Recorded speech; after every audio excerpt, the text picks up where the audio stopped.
J'aimerais dire que ce soir, Dieu existe. Est-ce qu'il y a 2 ou 3 personnes qui croient ça, que Dieu existe?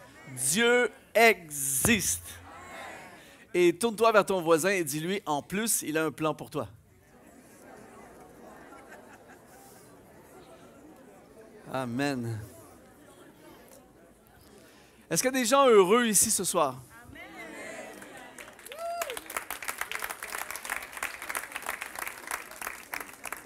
Est-ce qu'il y a des gens qui sont heureux d'être heureux?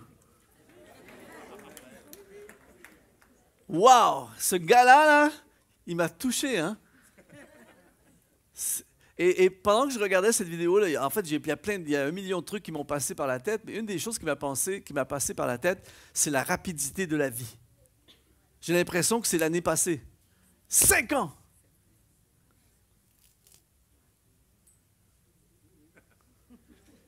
Alors, et une des pensées qui m'est venue à l'esprit, c'est « Imagine encore 5 ans ».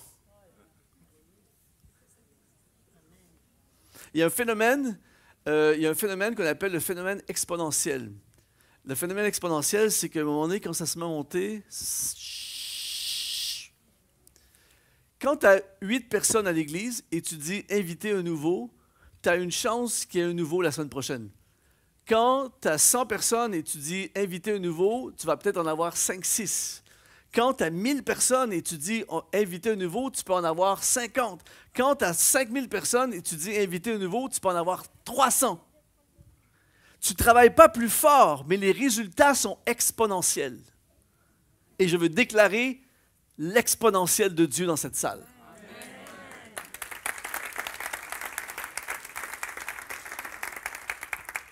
Préparez-vous, attachez votre ceinture. Ce soir, il va y avoir des turbulences. Je regardais, je méditais, je révisais mes notes aujourd'hui. Et puis, j'étais activé par mon propre message. Et ce soir, ça va être bon. Pourquoi? Parce que Dieu veut, Dieu peut, Dieu est capable, Dieu va le faire. Dieu nous a à cœur, Dieu nous a plus à cœur que nous-mêmes. On a à cœur nous-mêmes. Je veux profiter de l'occasion aussi pour dire merci pour l'accueil, merci pour les pâtes hier soir. En fait, je prenais la sauce, je me disais, Dieu existe. C'est incroyable. Ici, la preuve de l'existence de Dieu. Dieu qui pense à tous les détails. Je veux remercier le pasteur, sa chère épouse à la Sono. Merci pour votre amour, merci pour votre accueil, merci pour votre confiance. Les gens ne sont pas obligés de nous inviter. Et puis, je suis très touché d'être avec vous. Il y a vraiment, dans cette église, l'esprit fraternel est dangereux ici. Hein? C'est très, très fort, c'est puissant. C'est très, très puissant. On se couche à des heures de fou, tout ça. Mais la Bible dit, Jésus a dit, c'est à l'amour que vous avez les uns pour les autres que tous connaîtront que vous êtes mes disciples. Amen. Ne perdez jamais cette communion fraternelle, cet amour. C'est un signe qu'on est des disciples de Jésus. Et dis à ton voisin, je t'aime.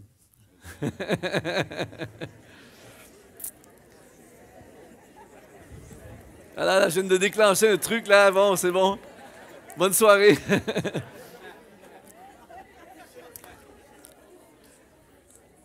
Si vous n'étiez pas là, à tous ceux qui n'étaient pas là hier soir, je vous invite, on est sur une thématique, en fait, sur de l'ancien au nouveau. Et après la soirée, je vais vous inviter à la table du futur. En fait, il y a une table derrière, j'appelle ça la table du futur, où, en fait, je présente un peu le matériel que nous faisons, mais il n'y a rien que il n'y a pas de livre à acheter. Tu ne peux pas acheter quelque chose, tu te fais donner un livre. Bienvenue dans le futur. Dans le futur, on n'achète plus, on nous le donne. Non, mais sans blague, j'ai un e-book à vous donner à la fin, si vous allez à la table derrière. Et puis, le Seigneur m'a donné un mandat très précis. Le mandat qu'il m'a donné, c'est de faire des disciples. J'ai consacré ma vie à faire des disciples, des hommes et des femmes qui vont accomplir la volonté de Dieu et le plan de Dieu. Et un disciple, c'est quelqu'un qui applique les principes du royaume de Dieu dans toutes les sphères de sa vie. Donc, vous venez voir après à la table, je vais probablement être là. J'étais là hier, j'ai eu des super moments avec différentes personnes. Et tout ce que vous faites, vous prenez, s'il y a une formation qui vous intéresse, vous prenez ça et vous partez avec. Et il y a des QR codes. Hier, j'ai même donné des cours de QR codes. Je montrais aux gens comment ça fonctionne. Et en fait, moi, je ne suis pas très technologique, mais là, je me sentais, vous savez, il a dit au royaume de l'aveugle, le borgne est roi. Et là, je suis toujours avec des geeks, là, des gars, des super technos, et je me sens comme la préhistoire. Mais hier, je dis, tout ce que vous faites, vous prenez comme ça. Et vous qui avez appris hier, vous pouvez impressionner quelqu'un, vous aussi, en lui montrant, tu scannes comme ça. Répétez 2-3 fois avant pour être sûr que ça marche. Dis à ton voisin, bienvenue dans le futur. Dis à ton autre voisin, Dieu a un souvenir de ton futur. Oh, que c'est bon. Dieu a un souvenir de ton futur. Ça veut dire que ton futur, tu n'as rien à craindre parce que ton futur est dans la main du Dieu de l'univers qui se souvient de ton futur.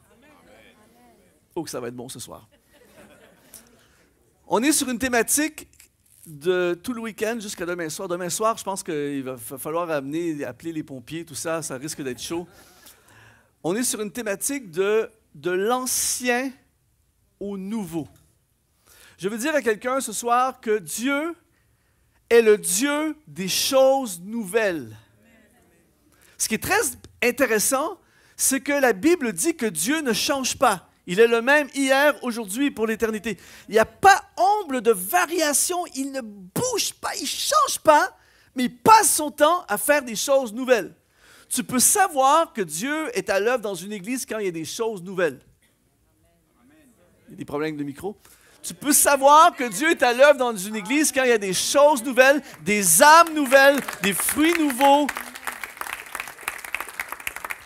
Tu peux savoir que Dieu est à l'œuvre dans ta vie quand il y a du nouveau. Il faut qu'il y ait du nouveau, même si lui, il ne change pas. Et en fait, ce qu'il faut très important de comprendre, et c'est ce que je vais essayer de partager pendant tout le week-end, il faut comprendre que le nouveau n'est jamais le rejet de l'ancien. C'est pour ça que parfois, il y a eu beaucoup de résistance parfois. C'est un combat qui est très, très présent dans plein d'endroits, le combat entre l'ancien et le nouveau, parce que souvent l'ancien se sent rejeté par le nouveau et le nouveau rejette l'ancien.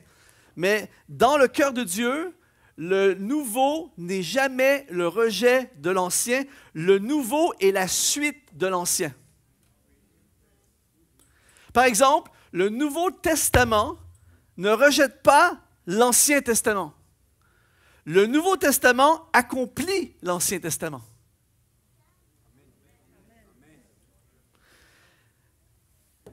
Le plafond de l'Ancien est le plancher du Nouveau. Les deux travaillent ensemble. Et Dieu est constamment en train de faire quelque chose de nouveau. Et je regardais cette vidéo et en fait, je me disais, en fait, Dieu est bon envers nous et il nous parle selon ce qu'on est capable de comprendre. Parce que s'il nous disait tout ce qu'il a vraiment envie de nous dire ou qu'il pourrait nous dire, on serait bousculé. Et en fait, quand je regarde cette vidéo qu'on a vue d'il y a 5 ans,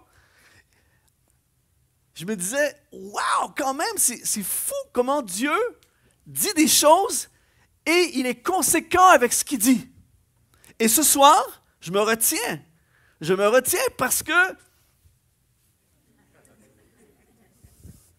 c'était que l'apéro, ça, il y a 5 ans. Combien sont prêts pour le plat principal? Dieu veut nous faire décoller. Ici, il y a une image qui va apparaître. C'est l'ancien et le nouveau. Je vous assure, je prends l'avion à tous les mois, je préfère le nouveau. Et j'ai regardé récemment un reportage sur les pères de l'aviation, les frères Wright. Et les frères Wright, quand ils ont vu le nouveau. Il faut qu'on comprenne quelque chose ce soir, c'est que Dieu veut nous faire voir avant qu'on le voit. Et quand tu as vu, tu as vu. quand vous allez me réinviter, je vous enseignerai sur la puissance de voir dans l'esprit. Quand tu vois quelqu'un dans l'esprit, par exemple, tu ne le vois pas comme il l'est en ce moment. Quand tu vois quelqu'un dans l'esprit, tu le vois comme Dieu voit la personne. Et quand tu vois la personne comme Dieu voit la personne, tu ne vois pas tous ses défauts, tout ce que les gens voient. Tu vois le cœur de Dieu, ce que Dieu voudrait et pourrait faire avec cette personne. Donc, il est possible de voir le futur. Et c'est très important de voir le futur. Parce que quand tu vois le futur, ça affecte ce que tu fais dans le présent. Parce que tout à coup, tu te mets à faire des choses en fonction de ce que tu as vu. Ah, Seigneur, c'est trop bon ce truc. Quand tu commences à agir en fonction de ce que tu as vu se réalise. Ces gars-là, les frères Wright, ont transformé un magasin de bicyclettes en industrie d'aviation.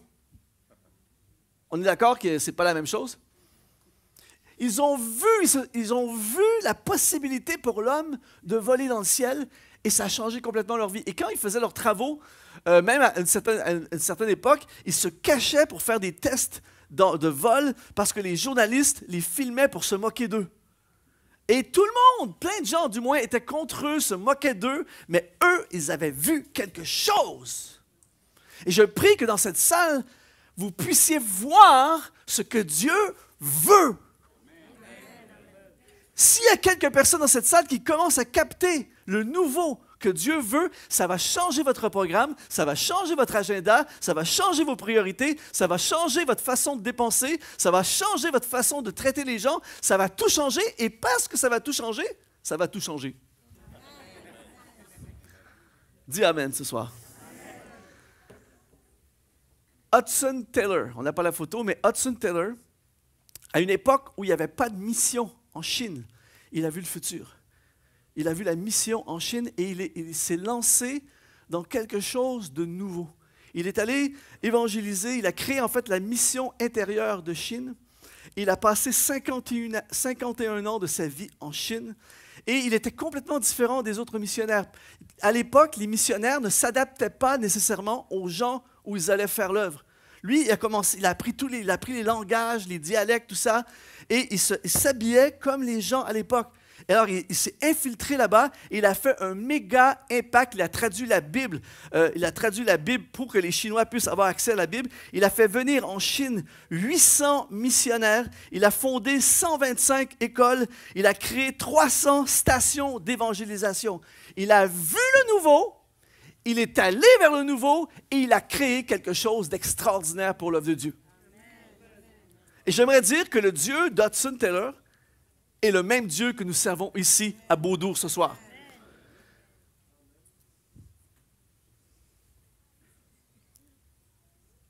Le message que je veux vous apporter alors que nous entrons dans le nouveau, ce soir c'est un message de défi, je vous assure, c'est un truc de fou. Il suffit que ce message active une seule personne dans cette soirée. Une seule personne qui reçoit ce message et qui part avec ce message, ce qui va se passer avec cette personne et l'effet que ça va produire, c'est tellement puissant que ça valait la peine d'organiser tout le week-end pour cette seule personne. Ce soir, je veux parler, on a terminé avec ça hier soir, je veux parler de oser tenter de grandes choses pour Dieu. Je veux défier quelqu'un et votre Église. Je veux vous défier à oser au moins tenter des grandes choses pour le Seigneur. J'ai bien dit des grandes choses. Le plus gros problème des gens, c'est un problème de vision. D'ailleurs, ça dit dans les Proverbes, faute de vision, le peuple périt. Le mot vision, dans l'hébreu, c'est chazon qui parle de révélation, littéralement. Dieu a une vision pour ta vie. Et le problème que beaucoup de gens ont, c'est un problème de vue. Ah non, ce n'est pas un problème de vue, c'est un problème de vision. On voit trop. On voit tellement qu'on n'a plus la vision. Le pire ennemi de la vision, c'est la vue. Et en fait, ce qu'on voit nous empêche de voir ce qu'on devrait voir. C'est trop bon. Il y a plein de gens ici dans cette salle. En ce moment, ce que tu vois t'empêche de voir ce que Dieu a pour toi. Par exemple, ne mettez pas la photo tout de suite, vous mettrez la photo quand je vous ferai signe. J'ai un ami qui s'appelle Jimmy Lahaye, qui est un guitariste exceptionnel, qui joue sur ceux qui connaissent les albums Héritage, qui joue sur les albums Héritage, un guitariste exceptionnel. Il voyage beaucoup dans le monde pour faire de la musique. Et juste avant le COVID, il s'est retrouvé en France, à l'aéroport de Brest, où il devait prendre l'avion pour rentrer au Canada. En fait, je pense vers Paris, puis ensuite rentrer au Canada.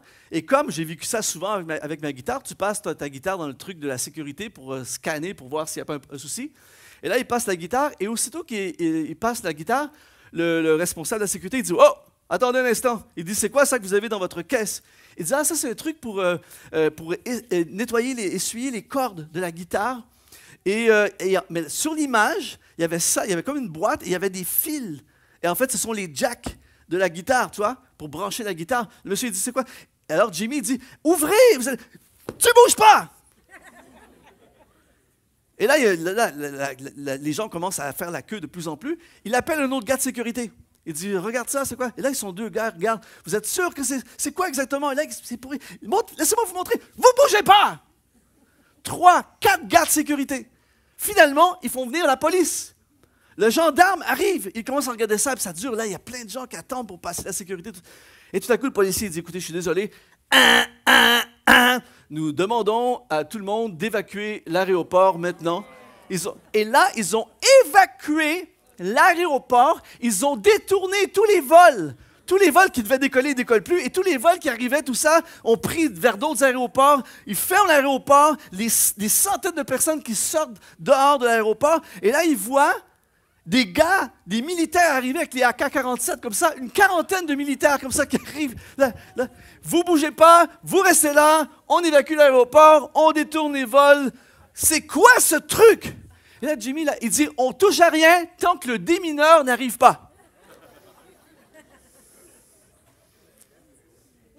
Et pendant plusieurs heures, tout est bloqué, tout est paralysé. Et si vous ne croyez pas, regardez l'image qui a passé dans le journal. L'aéroport de Brest évacué à cause d'un étui à guitare. Finalement, ils ont ouvert le truc. Qu'est-ce que c'était? C'était un truc pour essuyer les cordes. Des vols bloqués. Un aéroport bloqué. Tout est paralysé parce qu'on ne voit pas bien. Je ne sais pas si c'est quelqu'un qui capte quelque chose en ce moment. C'est souvent la même chose avec ma vie, avec ta vie. C'est brouillé, on ne voit pas, on voit le problème, on a peur, on anticipe, on s'angoisse, on dort pas la nuit, on est tourmenté, on a peur, on est bloqué, on n'y va pas, on est tout ça. Et le diable nous garde dans la paralysie, il nous empêche de prendre possession du nouveau parce qu'on ne voit pas bien. Mais je déclare ce soir une vision de Dieu.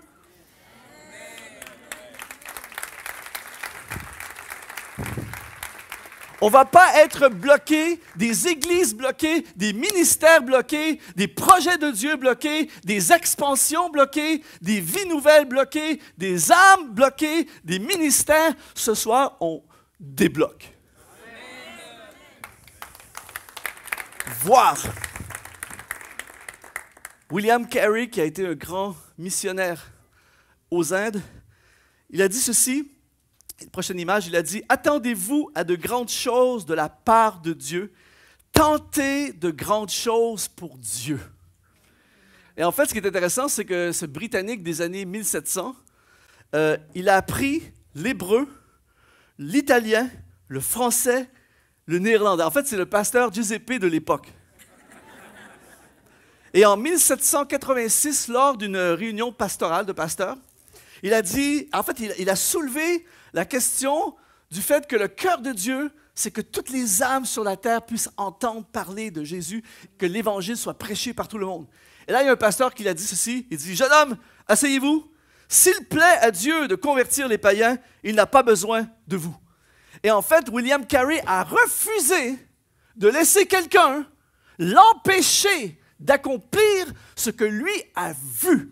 Et il est parti pour les Indes et il a révolutionné littéralement l'Évangile là-bas aux Indes. Il a traduit la Bible en 42 langages et il a amené un mouvement de réveil spirituel là-bas. Pourquoi? Parce qu'il a vu ce que la majorité n'avait pas vu. Et je veux déclarer ce soir dans cette salle des hommes, des femmes qui vont voir le cœur de Dieu, qui vont voir ce que Dieu voit, qui vont voir le potentiel divin, qui vont voir ce que Dieu voudrait faire et qui vont oser tenter des grandes choses pour Dieu.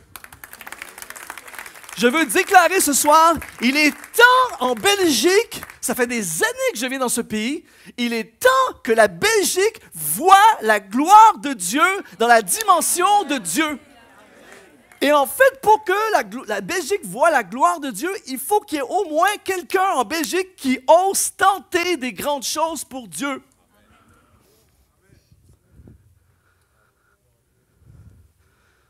Jean chapitre 14, verset 11, Jésus a dit, « Croyez en moi, je suis dans le Père, et le Père est en moi.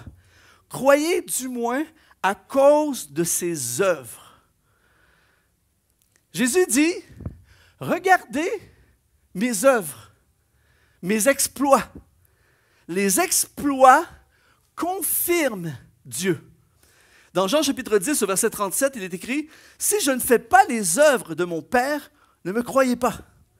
Mais si je les fais, quand même vous ne me croyez point, croyez à ses œuvres, afin que vous sachiez et reconnaissiez que le Père est en moi et que je suis dans le Père. » Ici, Jésus est en train de parler de la puissance des exploits, la puissance des œuvres. Le mot œuvre dans le grec, c'est le mot ergon, qui veut dire accomplissement, qui veut dire travail accompli ou ce qui a été fait. Et c'est pour ça que Jésus, pendant ses 3 ans de ministère, a passé son temps à faire des exploits. Constamment, ressusciter des morts, marcher sur les eaux, calmer des tempêtes, nourrir 5000 personnes, guérir un lépreux, chasser des démons, changer l'eau en vin. Il était constant. Les gens sont obligés de dire « Wow! » Je te crois pas trop, mais là, un gars qui chasse des démons, guérit des malades, ressuscite un mort, marche sur les eaux, change l'eau en vin, calme une tempête, tu l'écoutes quand il parle.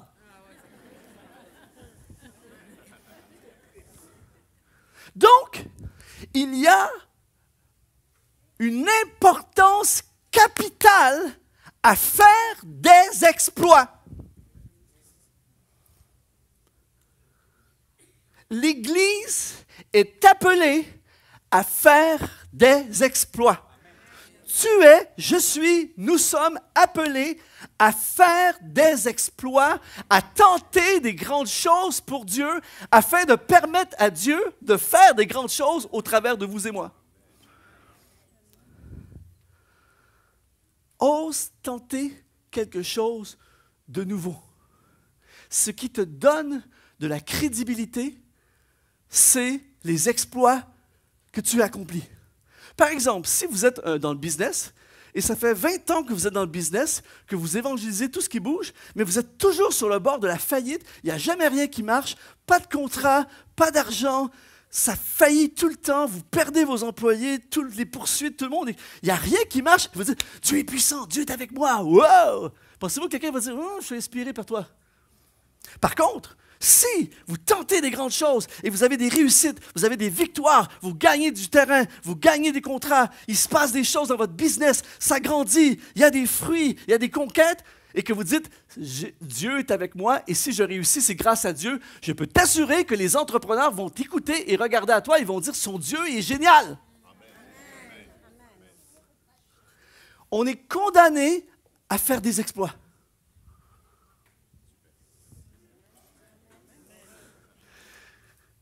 Je sais qu'en Europe, on aime beaucoup le foot. Je regardais une interview récemment avec un joueur de foot qui s'appelle Olivier Giroud, qui est un chrétien à fond pour le Seigneur. Et je réfléchissais à ça aujourd'hui, et je me disais, c'est bien que Luc Dumont soit ici ce soir, mais je peux vous assurer que si vous aviez annoncé Olivier Giroud vient donner son témoignage, il n'y a plus de place ici dans cette salle. Et je suis presque certain qu'il ne prêche pas nécessairement mieux que moi. Mais le gars, quand il était enfant, adolescent, il a tenté quelque chose d'énorme de devenir un joueur de foot professionnel. Et parce qu'il a atteint cet objectif, et il a fait quelque chose que très peu d'êtres humains ne pourront pas faire, quand le gars il se lève à quelque part et il dit « Jésus est dans ma vie, et si je réussis, c'est grâce à Jésus », les gens écoutent. Il donne de la crédibilité à l'Évangile. C'est un truc de fou quand même. J'ai un de mes amis personnels qui est un homme d'affaires et qui, il y a plusieurs années de ça, en fait, c'est un homme d'affaires comme il y en a plein, un gars au milieu de la foule. Mais il y a plusieurs années, en 2005, je crois, il a tenté un exploit, il a tenté l'ascension de l'Everest. Et il a réussi à atteindre, il s'appelle Mario, il a réussi à atteindre le sommet de l'Everest. Il me dit, Luc, quand je suis redescendu de la montagne, ma vie a changé. Littéralement. Tout ce que j'ai fait, je suis allé au sommet de la plus haute montagne du monde. Et après ça, j'ai commencé à être invité partout par les chambres de commerce, les entreprises viennent nous parler. Et là, j'ai assisté à une de ces conférences. La 99,9% de la foule qui était là, c'est des gens qui ne vont pas à l'église, des gens qui n'ont pas nécessairement la foi.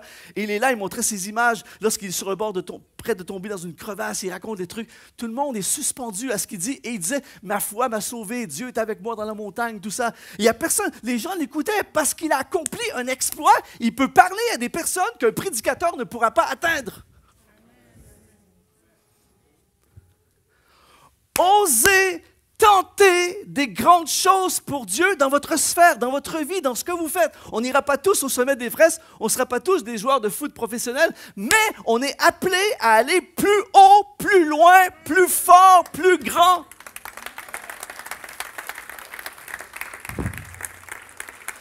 Laissez-moi vous dire, je peux t'assurer, pasteur, je peux t'assurer qu'on prend cette église-ci, on la passe de je ne sais pas combien à 1000, 2000 personnes, je t'assure que ton téléphone sonne plus souvent.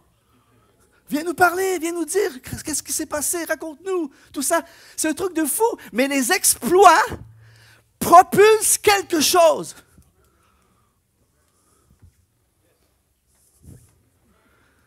Par exemple, tu vis un miracle, comme il s'est passé dans cette église, ça attire l'attention. Ce soir, je veux appeler quelqu'un dans cette salle à oser tenter quelque chose de grand pour le Seigneur. Vous avez le droit de dire Amen. Tenter des exploits. Tente de gagner une âme pour Dieu. Tente de démarrer le projet qui est dans ton cœur. Tente de démarrer un ministère qui n'existe pas.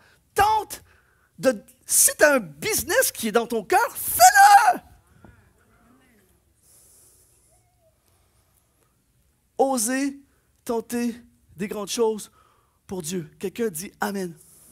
Cette semaine, juste avant de venir ici, je parlais avec une dame, elle s'appelle Réa, une dame au début de la soixantaine. Elle était en feu quand on parlait au téléphone. Elle me dit, Luc, c'est incroyable tout ça.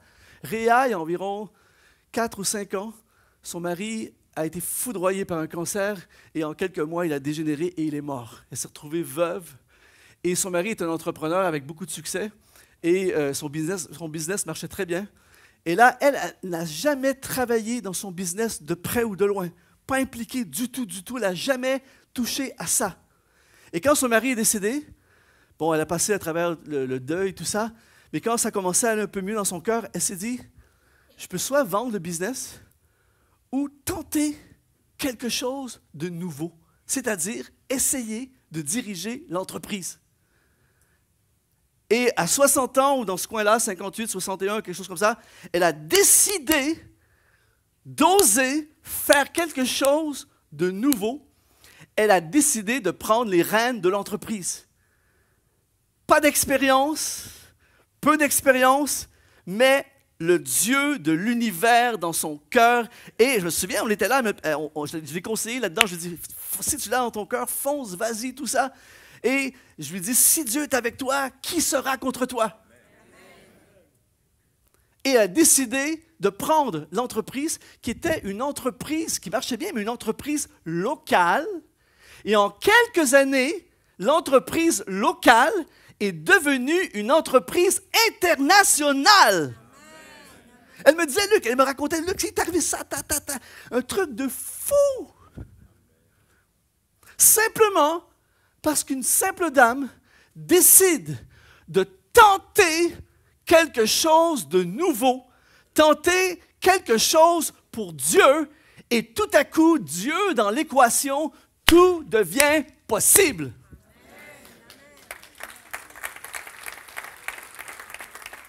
Et je prie ce soir qu'il y ait quelqu'un qui capte, peu importe c'est quoi que Dieu t'appelle à faire. Je prie que quelqu'un capte quelque chose.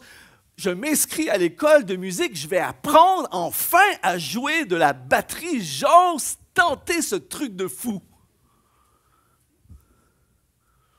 Peu importe c'est quoi, je prie qu'il y ait au moins une personne dans cette salle qui dise, je vais oser tenter quelque chose pour Dieu. Quelqu'un dit Amen ce soir.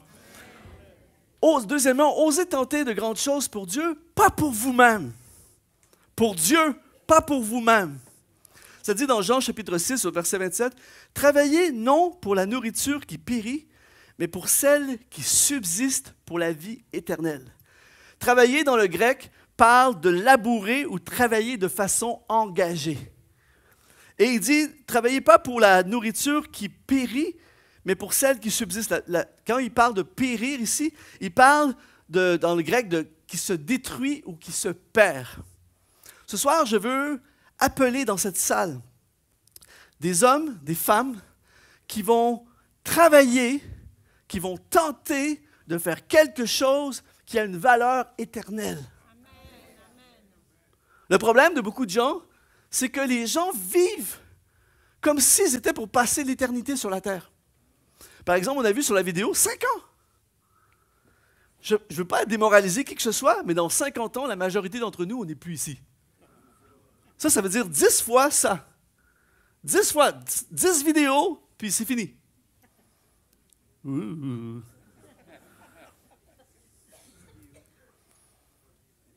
C'est fou, là. C'est 10 fois ça, et on est dans 50 ans. Ça, c'est de bonnes mathématiques, c'est ça? 5 fois 10, 10 fois 5, 50, c'est ça.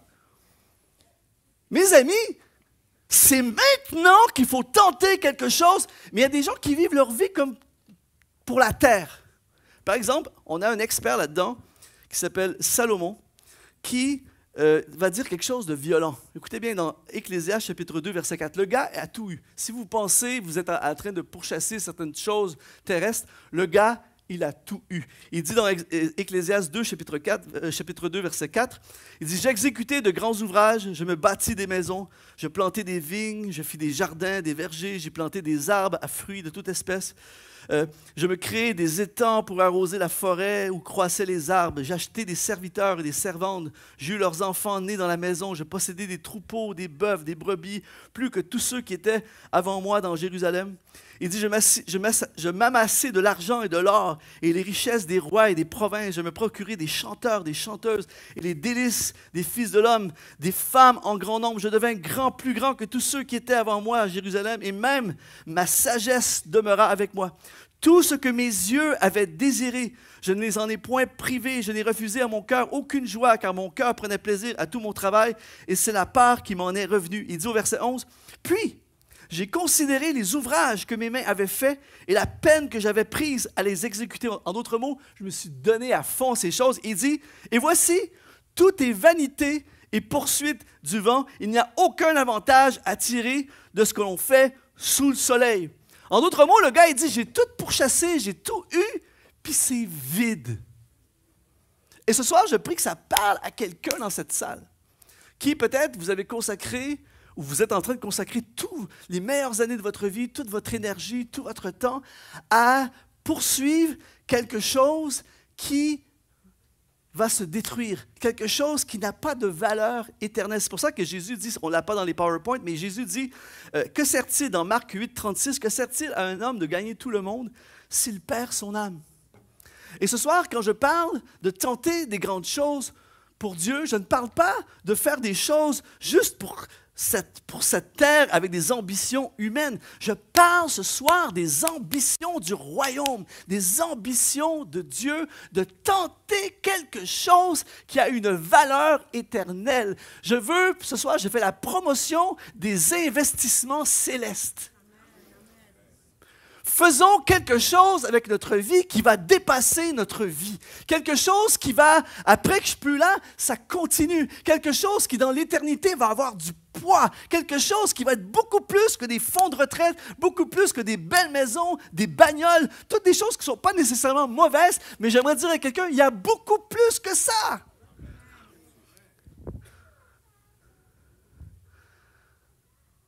Une dame que je connais depuis plusieurs années qui s'appelle Carole. Carole était une commerciale qui a eu énormément de succès. En fait, cette femme, même si elle n'a rien à vendre, tu as envie de lui acheter quelque chose, tellement qu'elle est convaincante. C'est un truc de fou. Elle pourrait, une expression qu'on dit chez nous au Canada, elle pourrait vendre un frigo à des Esquimaux.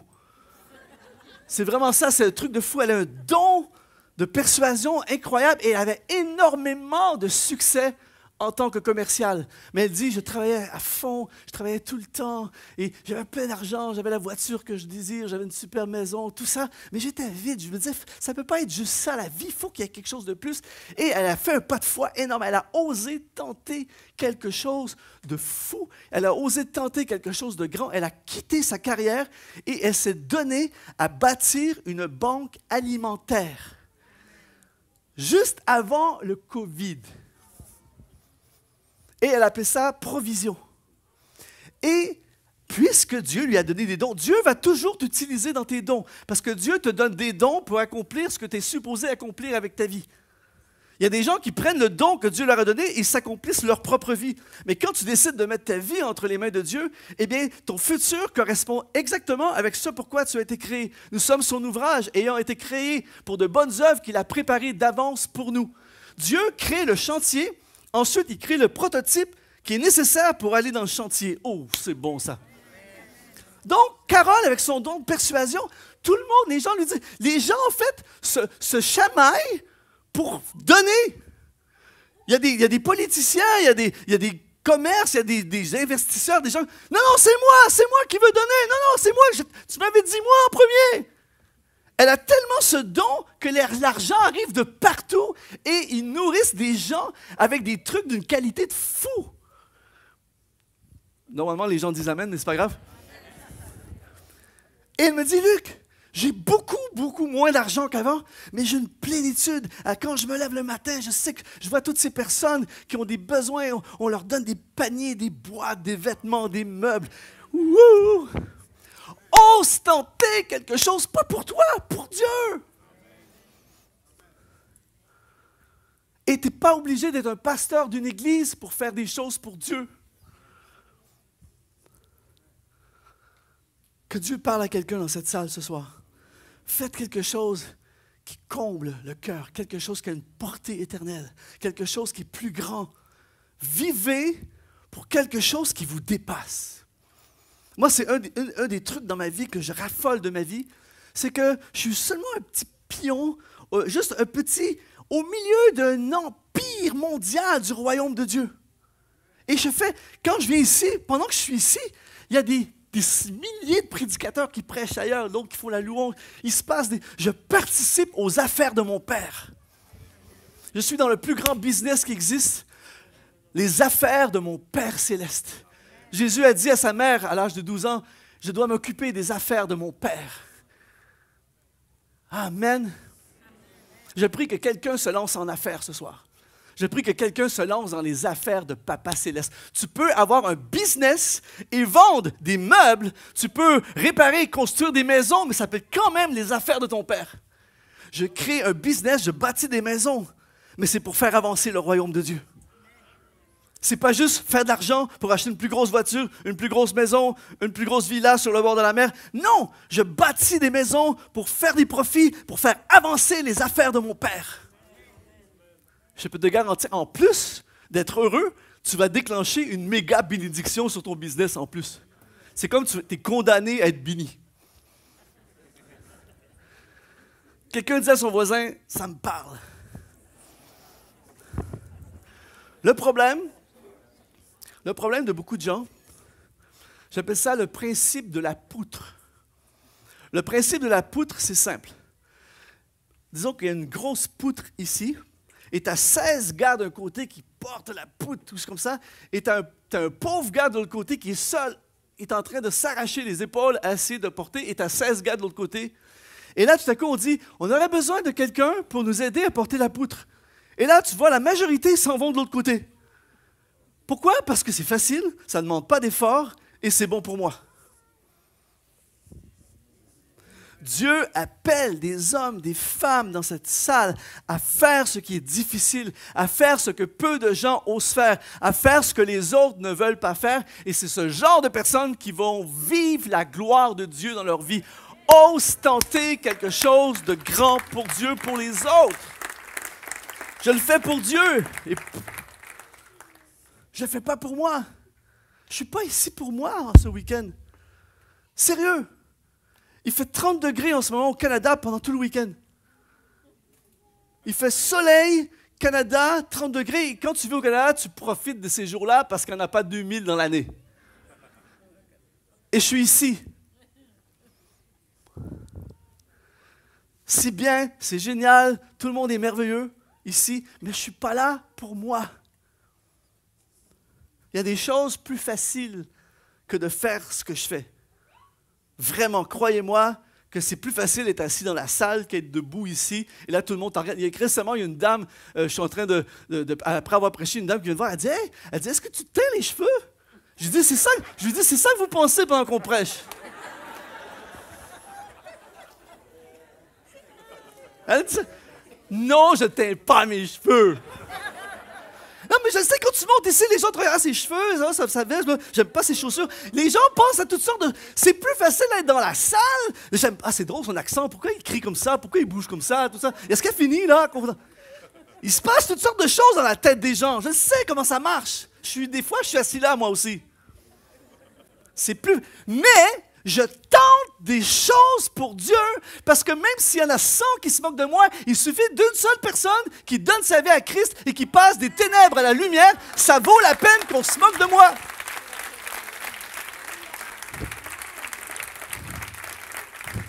Quand je reçois des témoignages de gens de vie transformée qui m'écrivent « Luc, merci d'être venu dans le bled perdu. Merci d'avoir touché ma vie. Merci parce qu'avant, je ne suivais pas Dieu et maintenant, je suis. Merci pour mon fils qui s'est consacré à Dieu lors d'une des soirées que tu as fait dans un endroit perdu. » Tout ça, ça vaut la peine de mal dormir, de mal voyager, que 2 gens se moquent de tes cheveux, peu importe. Ça vaut la peine pour la valeur éternelle de mes investissements. Amen.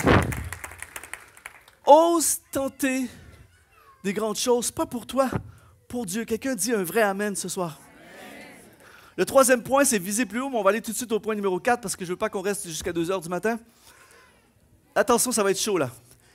Point numéro 4, ose tenter de combattre pour Dieu. Si, Pasteur Giuseppe, si on veut passer dans le nouveau, il va falloir se battre. Et la raison pour laquelle beaucoup de personnes n'entrent pas dans le nouveau de Dieu, beaucoup d'églises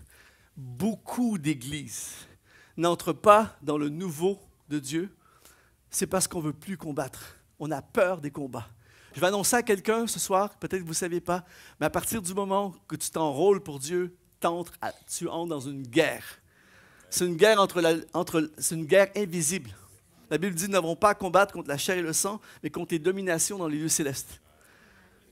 Vous savez, c'est très drôle, des fois, je prends l'avion pour faire un week-end comme ça, et souvent, à un moment donné, je prenais l'avion comme ça, je prends l'avion le jeudi soir, et quand je passe la sécurité, tout ça, vous allez où comme ça? Des fois, j'ai envie de dire aux gens, je m'en vais à la guerre, mais si tu dis ça, ça va mal passer. J'ai mes armes avec moi, tout ça. Mais un jour, je passe la sécurité comme ça, puis je sentais un combat spirituel hallucinant à l'aéroport, tout ça. Je sentais des angoisses, littéralement, dans mon cœur. Je sentais un combat. Je n'avais pas envie d'y aller, j'avais juste envie de faire demi-tour. Et là, je passe le truc de la sécurité, la dame me regarde et dit, « Vous n'allez pas en vacances, hein? » « Non! » Là, je vois les gens avec les chapeaux. Moi, souvent, je suis dans des vols, les gens, ils ont déjà le chapeau, tout ça. Même l'hiver, tout ça, les gens mettent leur short, tout ça. Ils sont en mode vacances, le chapeau de paille, tout ça. Je m'en vais en vacances, tout ça. Moi, je m'en vais pas en vacances. Je m'en vais à la guerre. Et je suis venu ici ce week-end avec une attitude de guerrier. Il Il y a un combat. Si on voyait ce qui se passe dans l'invisible, je vous garantis que ça changerait notre louange, ça changerait notre vie de prière, ça changerait nos standards de vie si on comprenait vraiment ce qui se passe. Si vous voyiez le combat qu'il y a contre vos enfants, contre votre famille, contre votre business, contre votre ministère, je vous garantis qu'on tomberait sur nos genoux, on prierait davantage. Il y a un combat. Le diable ne veut pas qu'on prenne possession du nouveau parce que le nouveau veut dire pour lui de reculer. Donc ce soir, je vais appeler quelqu'un à tenter de combattre pour Dieu. Jean chapitre 16, verset 33, Jésus a dit, « Vous aurez des tribulations dans le monde, mais prenez courage, j'ai vaincu le monde. » Jésus n'a pas dit, « Écoutez, ça va être génial, tout ce que vous avez à faire, vous me suivez, vous allez être bénis, ça va être facile, vous faites juste une petite randonnée, après ça, vous passez dans l'éternité. » Est-ce qu'il y a des gens qui savent que ce n'est pas tout à fait comme ça? Il y a un combat. Jésus a dit, vous aurez des tribulations. Le mot tribulation, c'est un truc de fou. Le mot tribulation, dans le grec, c'est le même mot qui est utilisé pour restriction, confinement. Ça vous dit quelque chose, ça? Confinement, pression interne avec le sentiment qu'il n'y a pas d'issue. C'est ça que ça veut dire, le mot qu'il utilise en grec. Persécution, trouble, opposition, combat, fardeau sur le cœur, détresse. Quand il dit « il y aura, vous aurez des tribulations », c'est ça qu'il est en train de dire. Mais il dit « prenez courage, j'ai vaincu tout ça ». J'aimerais dire à quelqu'un ce soir qui traverse des tribulations, Jésus a vaincu tout ça. Tu es impliqué dans une guerre déjà remportée. Oh, c'est bon ça. Par exemple, disons que, vous savez, des fois, on voit des films, des fois, on voit les soldats qui s'en vont à la guerre, on sent une tension, on sent que les gars sont sous... Il y a une nervosité, on s'en va se battre, tu vois. Mais imaginez si on pouvait montrer aux soldats la vidéo où ils voient déjà la guerre être remportée. Ils disent, les gars, là, vous partez, mais regardez la vidéo. Et là, tu les vois à la fin, yeah! Je peux vous garantir que leur façon de partir à la guerre ne serait pas la même. On s'en va dans quelque chose déjà gagné. J'aimerais annoncer à quelqu'un qui traverse des tribulations, tu es dans quelque chose déjà remporté.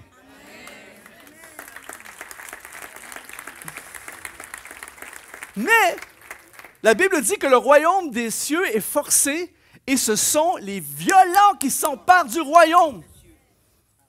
Les plus grands conquérants pour Dieu, conquérantes, ce sont des violents. Il y a de la violence dans le royaume de Dieu. Ah, mais moi, je suis plus style calme, tout ça. Tu peux être une calme violente.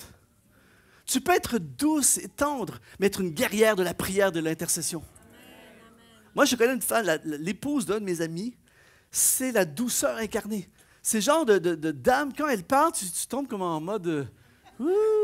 Elle a une voix douce comme ça. « Oh, Luc, j'aime ton ministère, t'es tellement beau à voir sur l'estrade.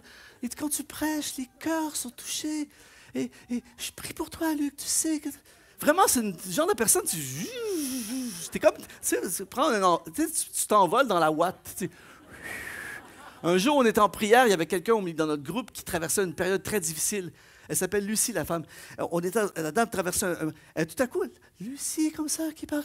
Dans le nom de Jésus, tu la laisses tranquille! C'est fini! En fait, j'ai eu presque compassion pour le diable. Une autorité, une guerrière. Un truc de fou.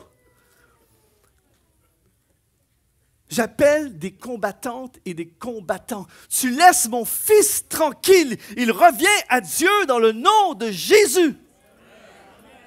Des guerriers, des combattants. Tu as besoin d'affronter ta vie à partir de maintenant avec une attitude de combattant, pas de victime, de vainqueur. Le nouveau de Dieu implique un combat. On l'a vu hier soir, la conquête de Canaan, c'est que des combats.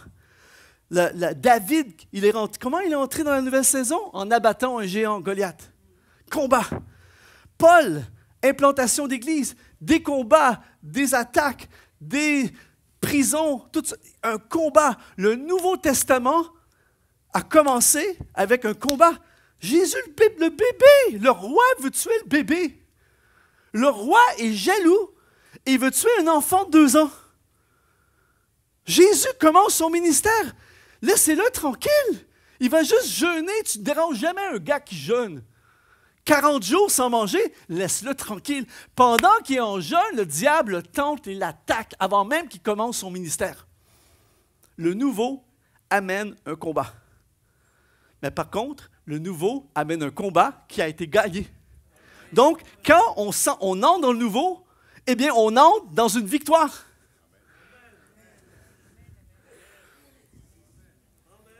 Seigneur Jésus. Les nouvelles églises. La semaine passée, ou il y a quelques semaines de ça, je prêche dans une nouvelle église. J'aime les nouvelles églises. Je prêche dans une nouvelle église.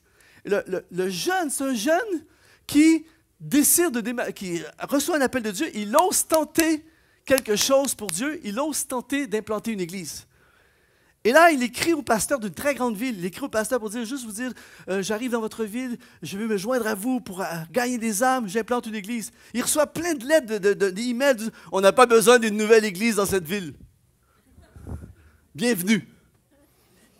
Il va y avoir des combats. Je prie que ce soir, quelqu'un dans cette salle dise, je vais oser tenter de combattre pour Dieu. Je prie que dans cette salle, il y a des gens qui disent, je vais oser recommencer à combattre pour Dieu. Il y a des gens qui ont déjà été des combattants. Mais il est arrivé toutes sortes de situations, des combats, des déceptions, des défaites, et tu as perdu ton esprit combattant. Mais le Seigneur veut tellement que tu reviennes, qu'il envoie un Canadien avec un drôle d'accent ici pour te dire, reviens dans le combat. Amen. L'apôtre Paul dit, combat le bon combat. Il dit à Timothée, combat le bon combat. Pourquoi je dis ça ce soir? Parce qu'il y a des mauvais combats. Il y a des combats inutiles. Et l'Église, malheureusement, pas ici en Belgique, mais ailleurs dans le monde, l'Église est souvent spécialiste des combats inutiles. Et peut-être que ce soir, vous êtes impliqué dans un combat inutile. Souvent, il y a un combat entre la tradition et le nouveau. Et on combat sur des trucs inutiles, on combat sur le style de musique, on combat sur la couleur du tapis. Moi, j'ai vu une église se diviser sur la couleur du tapis. C'est vrai que la couleur n'était pas belle, mais bon. Ils ont commencé à se déchirer sur la couleur du tapis. Ça a commencé, ça a dégénéré sur plein d'autres trucs par la suite. Ça a commencé avec la couleur du tapis. Il y a des combats inutiles. Il y a des gens qui sont en instance de divorce et ils combattent, ils ne dorment plus la nuit à cause du canapé. C'est à moi le canapé. Donne-lui le canapé! Prends tout ce que tu veux. Quand tu auras pris tout ce que tu veux, je prendrai ce qui resterait. En réalité, ce que j'ai besoin, c'est de la liberté et de marcher avec Dieu. Je ne ferai pas un combat inutile qui va tout déchirer, tout casser, 2 ans de tribunaux, tout ça. J'ai pas le temps! Donne-lui le canapé! Combat inutile. Il y a des gens qui font la grève pour gagner 20 € par mois. On sort dans la rue, on casse tout. Et j'ai vu ça au Canada. Ils cassent l'entreprise où ils sont. Je veux mon 20 €! Démarre un business en ligne et gagne 2000 € à la place. Je vais te montrer comment en plus. Combat inutile. Quelqu'un dit amen, même si ça fait mal. Combat contre l'Église. C'est pas comme ça, lui, il prêche ça, moi, je prêche ça. Un jour, je suis dans une église et il y a un pasteur qui vient me voir. Il dit, je m'en vais en mission à tel endroit que je ne dirai pas où. Il dit, c'est génial. J'ai dit, est-ce qu'il y a beaucoup de chrétiens, tout ça? C'est un endroit assez reculé. Il dit, non, il y a à peu près 8-10 chrétiens sur le territoire. Je dis, vous allez vous rassembler? Non, ils sont divisés.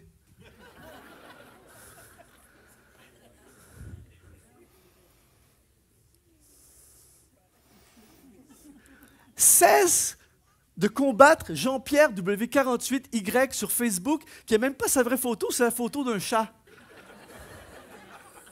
Tu perds 1 heure à répondre à ces trucs. J'aime pas ton onction, j'aime pas. T'es pas un homme de Dieu. Blablabla.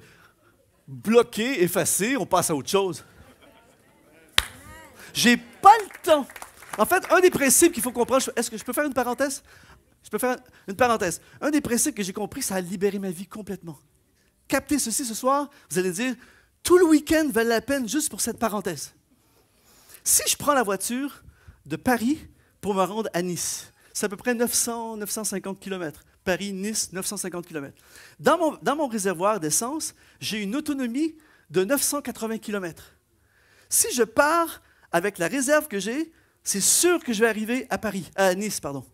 Mais avec le réservoir de 980 km d'autonomie, je ne peux pas aller faire un tour dans les Alpes, je ne peux pas aller faire une escale à Lyon, je ne peux pas... Non, je dois me rendre absolument à Nice. J'ai tout ce qu'il faut pour me rendre à Nice. Eh bien, quand vous vous levez le matin, on a tous une réserve d'énergie pour accomplir notre destinée, ce que Dieu nous appelle à accomplir. La réserve est différente pour chaque personne, mais si tu consacres ta journée à faire ce que tu es supposé de faire avec ta vie, tu as assez de réserve pour accomplir. Mais je n'ai pas le temps de passer 1 heure avec Jean-Pierre W48Y17 avec sa photo de chat. Je n'ai pas le temps de débattre sur la couleur du tapis. Je n'ai pas le temps de m'obstiner à faire la grève pour tel truc. Je dois accomplir ma destinée. C'est pour ça que l'apôtre Paul dit à Timothée, combat le bon combat. Et je ne sais pas à qui ça va parler ce message ou cette partie du message ce soir, mais si en ce moment tu es impliqué dans un mauvais combat, arrête ça! Consacre-toi à tenter de combattre le combat qui va faire avancer le royaume de Dieu, qui va gagner des âmes, qui va amener la réconciliation, qui va amener l'unité, qui va amener l'amour, qui va amener les vies transformées, qui va amener des gens dans l'éternité avec Dieu, qui va amener la vie, qui va amener la gloire de Dieu, qui va glorifier Jésus, qui va faire avancer le royaume. Amen! Évite les combats inutiles. Ce soir, combat le bon combat. Et quand je me bats contre le diable, j'ai aucun problème. On se bat. Mais je ne veux pas me battre contre mes frères et mes sœurs. Je ne veux pas me battre contre des membres de la famille. Je ne veux pas me battre pour des trucs inutiles, pour gagner 20 € de plus.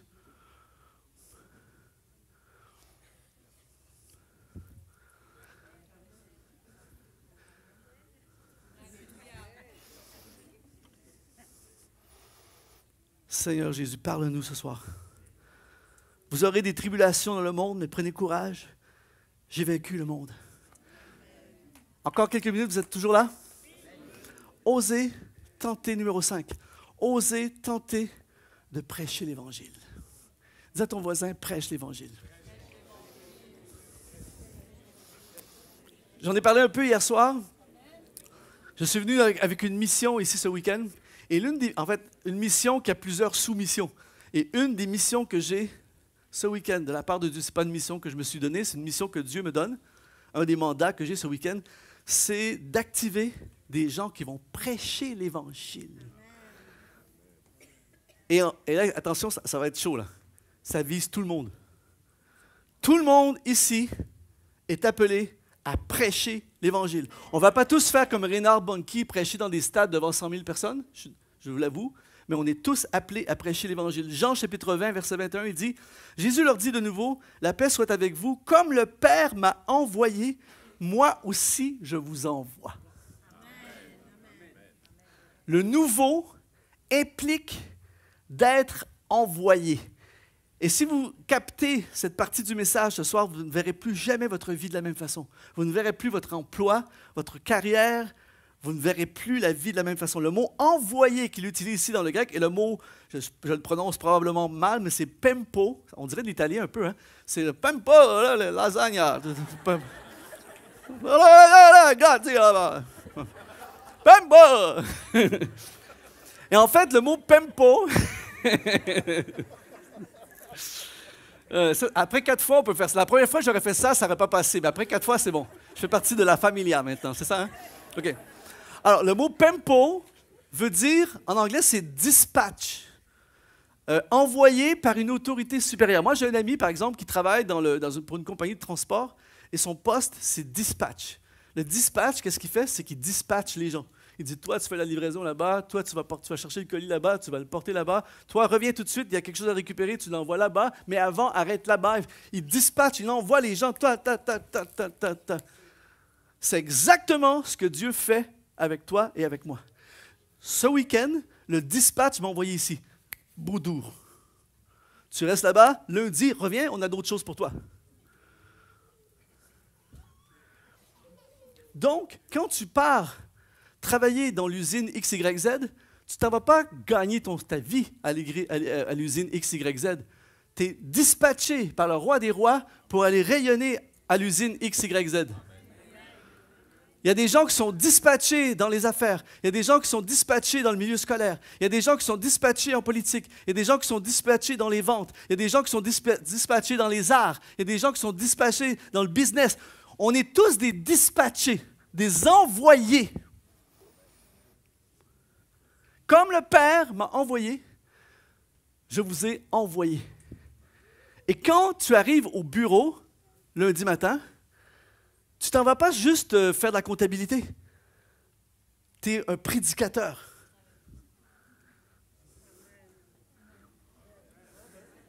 Tu es un prédicateur déguisé en notaire.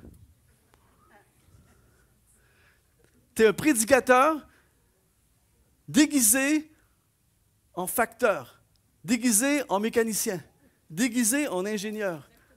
Oh, c'est bon ce message!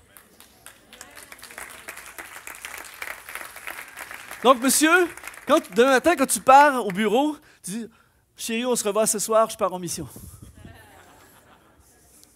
Amen! Ce week-end, je vous le dis, quand j'arrive ici, je viens pas ici. Je ne me sens pas comme un gars qui prêche, qui vient ici. Je suis dispatché. Le Saint-Esprit m'envoie ici. C'est pour ça que je suis intense comme ça. Je veux bien faire mon job. Je veux les promotions.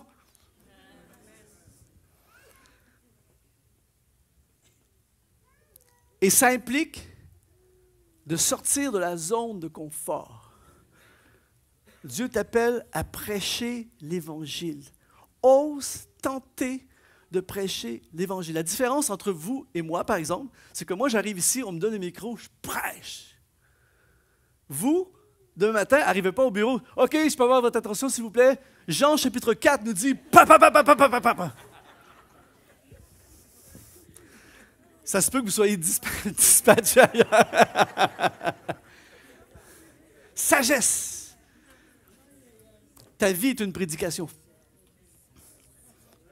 Tu peux travailler 2 ans au même endroit, briller, rayonner, tout à coup, le patron, il traverse une dépression, sa femme le laisse, son fils, il vit une catastrophe, il est en crise, il ne sait pas à qui parler, il dit « Viens dans mon bureau, je te vois aller depuis quelque temps, tout ça, je vis ça, je ne sais pas trop quoi faire, tout ça.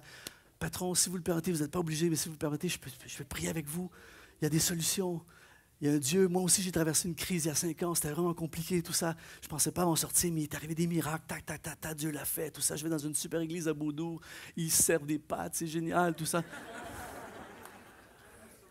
Bang! Tout à coup, tu viens de changer la vie de la personne. Ose tenter de prêcher l'Évangile, dites Amen.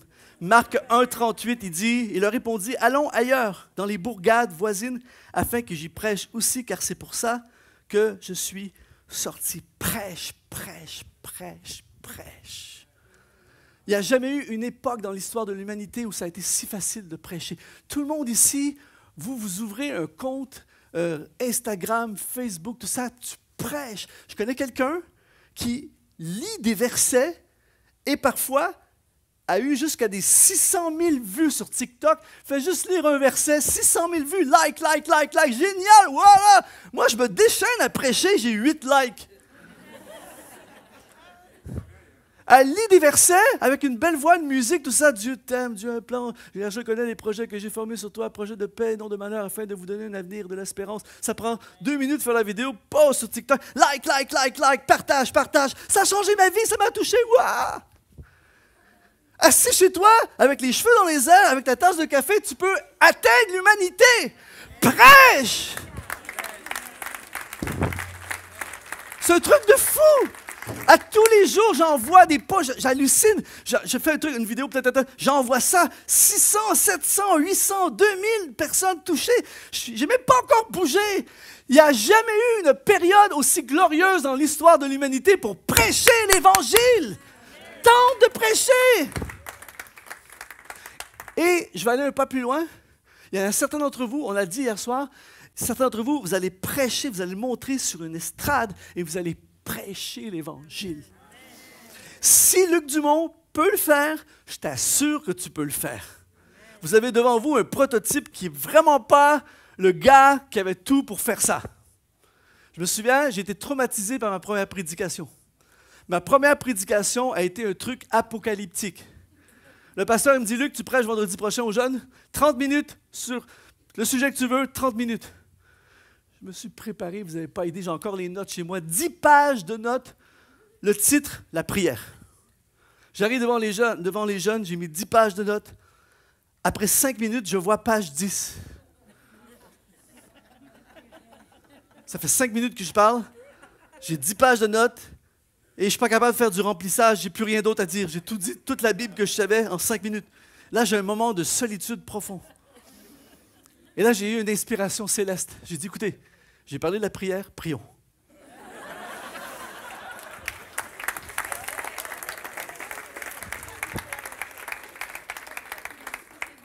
Après ça, je me suis dit, voici la confirmation, plus jamais. Le pasteur dit, c'était génial, on a vu ton cœur, tout ça, on continue. Si je peux le faire, je t'assure qu'il y a plein de gens dans cette salle qui peuvent le faire. Il suffit simplement d'oser tenter de prêcher l'Évangile. Forme-toi, lis, prends des cours, forme-toi, des gars, des femmes. On va annoncer l'Évangile de Jésus avant qu'il soit trop tard. Travaillez pendant que la lumière, pendant qu'il fait jour. Dans 50 ans, on ne pourra plus, vous et moi, prêcher l'Évangile.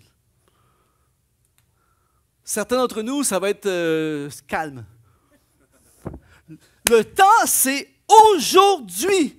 Maintenant, pas dans 10 vidéos de 5 ans, c'est maintenant. Si tout le monde dans cette salle commence à prêcher l'Évangile, on a un problème de salle. Et je veux que vous ayez un problème de salle. Vous avez un problème de salle. Je termine avec ceci. Dernier point, encore 1 heure, non, encore un instant. Tellement d'autres choses, il va falloir me réinviter, c'est sûr. Je vais terminer avec ceci, le dernier point, pour entrer dans le nouveau. C'est tente de planter un grand arbre. Je prie que quelqu'un dans cette salle tente de planter un grand arbre. Il dit dans Jean chapitre 4, versets 36 et 38, « Celui qui moissonne reçoit un salaire et amasse des fruits pour la vie éternelle, afin que celui qui sème et celui qui moissonne se réjouissent ensemble. » Il y en a qui sèment, il y en a qui moissonnent, mais ils se réjouissent ensemble. Il dit au verset 38, « Je vous ai envoyé, dispatch, je vous ai envoyé moissonner ce que vous n'avez pas travaillé. D'autres ont travaillé et vous êtes entrés dans leur travail. » En fait, je me sens ultra visé par ça. C'est-à-dire que moi, j'ai fait une vidéo il y a 5 ans, je dis, « Baptisez-moi cette salle au plus vite. » Je disparais pendant 5 ans, j'arrive ici, le travail est fait. C'est génial. En fait, j'entre dans votre travail. Il y a quelque chose qui a commencé à être fait, et moi, je m'en viens juste mettre de l'engrais ce week-end. Je viens juste arroser un petit peu, mettre de l'engrais, et vous continuez votre travail. C'est ça. En fait, quand on étudie la Bible, quand je reviendrai un jour, je vous parlerai de tout le concept de la semence et de la moisson dans la parole de Dieu, c'est partout. Mais écoutez bien ceci. En fait, Luc chapitre 13, verset 18, il dit encore, « À quoi le royaume de Dieu est-il semblable? Et à quoi le comparerai-je? » Il dit, « Il est semblable à un grain de sénévé qu'un homme a pris et jeté dans son jardin. Il pousse et devient un arbre, et les oiseaux du ciel habitent dans ses branches. » Je vais terminer avec cette pensée. Les musiciens vont s'approcher tranquillement. Écoutez bien ceci. Soyez très attentifs, c'est très puissant. Très, très puissant. Chaque personne ici dans cette salle, on est appelé à planter un arbre. Et je veux vous encourager ce soir à planter un grand arbre. Dans le message d'hier soir, j'avais une photo d'un séquoia. J'ai oublié de le transférer dans le message de ce soir. Si c'est techniquement faisable, vous le faites, sinon ce n'est pas grave. Le séquoia est le plus grand arbre au monde. Le séquoia peut atteindre 100 mètres, 1000, il faut exagérer, 100 mètres de hauteur. Regardez-moi ça. Merci beaucoup, l'équipe technique, sont top. Un arbre Oh, vraiment, merci à l'équipe technique. Franchement, c'est top. Je suis impressionné, là. Franchement, je suis impressionné. Alors, un séquoia, là, si il continue, il va mettre de l'animation et tout à coup, il va y avoir une musique. Tout ça. 100 mètres! Écoutez bien ceci. Dans ses meilleures années de croissance, le séquoia va grandir de 1 mètre. Ça, c'est ses meilleures années. Ça veut dire que la plupart du temps, il ne grandit même pas de 1 mètre. Dans ses meilleures années, il prend 1 mètre. Ce que ça veut dire, c'est que si je plante, on décide de planter un séquoia demain matin dans le parking de l'église, je peux vous assurer, avant qu'il atteigne 100 mètres, ça va prendre quelques années. Et voici le punch ce soir.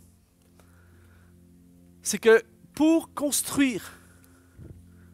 Est-ce que mon micro fonctionne encore? On dirait qu'il a coupé. C'est le comité de la censure qui ont décidé de couper. Je vais parler plus fort, vous m'entendez? Pendant qu'on... Ah, voilà, merci. L'équipe technique, c'est... Voilà. Écoutez bien ceci. Le problème de l'œuvre de Dieu et de beaucoup de personnes, c'est que on veut des résultats tout de suite. Je veux devenir un prédicateur international la semaine prochaine. Je veux avoir un business qui rapporte plein d'argent à la fin du mois. Je veux mon diplôme tout de suite. Je veux que ça marche tout de suite. On implante une église, on veut être comme l'autre église. En fait, on compare notre chapitre 1 avec le chapitre 10 d'un autre. Et parce que ça n'arrive pas, on laisse tomber. Et puis là, on essaie un autre arbre, on essaie un autre arbre, on plante, et puis on se décourage, puis on ne plante plus rien. Et finalement, à la fin, il n'y a rien de grand. Mais si, ce soir, on dit, je vais tenter de planter un grand arbre. Proverbe 27, 18 dit, celui qui soigne un figuier en mangera le fruit. Je vais m'occuper de mon arbre. Je vais prendre soin de mon arbre. Vous savez, la première fois qu'on m'a prêché l'Évangile, j'avais 8 ans. Pendant 8 ans, la famille qui m'ont parlé de Jésus m'ont jamais invité à l'église. J'étais l'ami de l'un de leurs fils. Ils me parlaient de Jésus de l'âge de 8 ans jusqu'à l'âge de 16 ans. Ils m'ont même invité en vacances avec eux. Ils m'ont payé des vacances à la mer. J'étais avec eux, les amis, tout ça. Rien. Jamais invité à l'église. Jamais de pression de quoi que ce soit. Ils me parlaient de Jésus, tout ça. Pendant 8 ans. Et à l'âge de 16 ans, demain matin, venez, je vais vous montrer la photo, pas ce soir, demain, la photo de mon baptême. Luc Dumont à 16 ans. Demain matin, venez juste pour ça, ça vaut la peine de venir à l'église demain matin pour ça. Et en fait, j'ai donné ma vie ils m'ont invité à l'âge de 16 ans et j'ai donné ma vie à Christ dans une campagne d'évangélisation avec David Wilkerson, pour ceux qui ont déjà entendu parler de lui. Et là, ils ont commencé à me former, tout ça. Et l'arbre. Mais aujourd'hui, récemment, j'ai vu un des membres de la famille qui m'ont amené à Christ. Et il dit, Luc, c'est incroyable, on pense encore à toi quand tu avais 8 ans, on a commencé à planter l'arbre, semer, tu vois. Et aujourd'hui, il voit ce que Dieu fait avec ma vie, tout ça. Amène quelqu'un à Christ, plante un arbre, occupe-toi de la personne, fais un disciple. Qui est ton disciple? C'est fort cette question. Qui est ton... As-tu un disciple? As-tu un arbre? As-tu un projet? As-tu un ministère? As-tu quelque chose que Dieu t'a confié et que tu entretiens? As-tu un figuier à entretenir? Je te garantis que si tu t'occupes du figuier, il va donner des résultats absolument phénoménaux. Il y a ce qu'on appelle l'effet domino. Je pense qu'il y a une image qui va apparaître. Ils ont fait une étude, ils ont pris 1 million de dominos. Ce n'est pas la photo, mais bon. Ils ont pris 1 million de dominos. Le premier, c'est un petit domino. Et 1 million de fois. À la fin, le dernier domino fait tomber une porte. Ça commence avec un tout petit domino. Mais l'effet cumulé, à la fin, c'est tellement puissant que ça fait tomber une porte. Je ne sais pas si vous avez déjà pensé à la prochaine image. Je ne sais pas si vous avez déjà pensé à ça. Mais vous pouvez avoir, je peux vous donner ce soir 3 millions d'euros. Ou bien, je vous donne 1 centime qui double sa valeur tous les jours pendant 31 jours. Et ça va donner 10 millions d'euros. J'ai calculé ce truc de fou. 1 centime qui à chaque jour double sa valeur pendant 31 jours. Là, il y a des mathématiciens qui commencent à faire des calculs. C'est fou! On cherche le spectaculaire. On veut, je prends 3 millions d'euros tout de suite. Et l'autre à côté, qui est patient, il prend le centime. À la fin du mois, il a 10 millions d'euros. Ose planter un grand arbre. Et quand tu plantes le grand arbre, ce n'est pas encore un grand arbre, mais il va devenir un grand arbre. Quand ça fait 10 000 fois que tu prêches, même si tu as prêché 5 minutes un message sur la prière, il y a plusieurs années qui était épouvantablement pas bon, 10 000 fois plus tard, ça risque de s'améliorer un peu. Je dis souvent, si tes ailes sont moins longues que les autres, décolle plus tôt le matin. Moi, ça m'a pris 10 000 messages pour arriver à faire quelque chose qui est potable un peu. Il y a des personnes qui, après 500 messages, c'est 100 fois meilleur que moi. Mais je prêche quand même!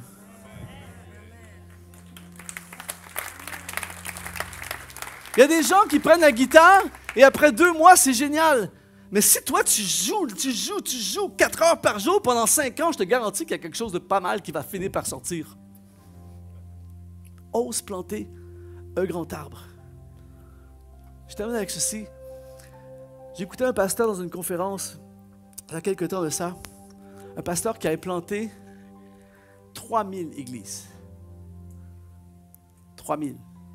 Je te garantis que quand tu parles à un pasteur qui a implanté 3000 églises et que tu lui parles d'un projet d'implantation, il ne dit pas « ouais, c'est compliqué ».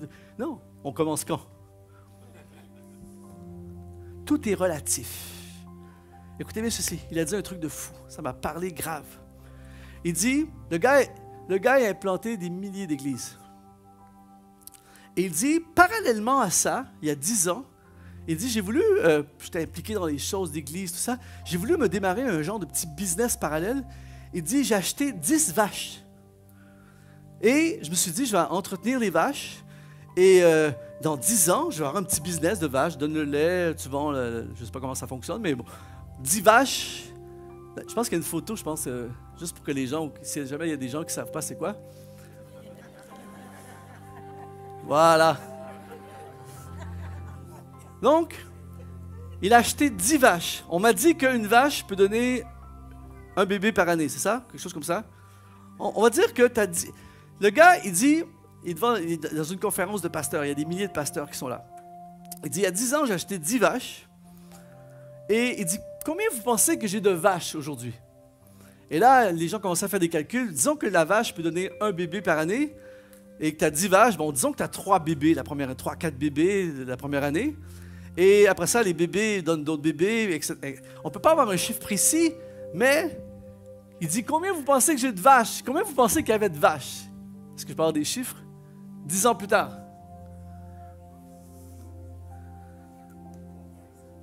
Une centaine? 200?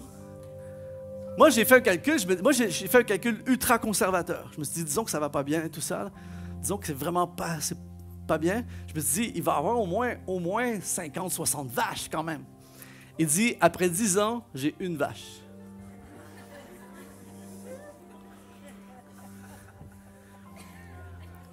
Et là, il dit, est-ce que c'est la faute des vaches? C'est pas la faute des vaches. Qu'est-ce que tu veux que la vache fasse? Il dit, pendant 10 ans, écoutez, c'est puissant, c'est profond. Il dit, pendant 10 ans, j'ai jamais lu un seul livre sur comment prendre soin des vaches. J'ai jamais été à aucune conférence sur comment s'occuper des vaches. J'ai jamais regardé une vidéo, un tutoriel quelconque sur quoi faire pour multiplier les vaches. Il dit, j'ai aucun ami personnel qui a élevé des vaches et que ça a marché. J'ai pas d'amis qui ont des vaches. J'ai aucune connaissance dans mon entourage qui a des vaches. Et je me suis pas trop occupé de mes vaches. Des fois, j'allais faire un tour, tout ça. Et là, il y en a qui sont tombées malades et sont mortes. Il y en a qui se sont enfuis. Il y a des prédateurs qui sont venus qui ont bouffé mes vaches. Et 10 ans plus tard, le gars, une vache. C'était ultra silencieux dans la salle des pasteurs. Il disait, est-ce que c'est de la faute des vaches? C'est puissant que quelqu'un capte ceci. Récemment, je suis allé dans un restaurant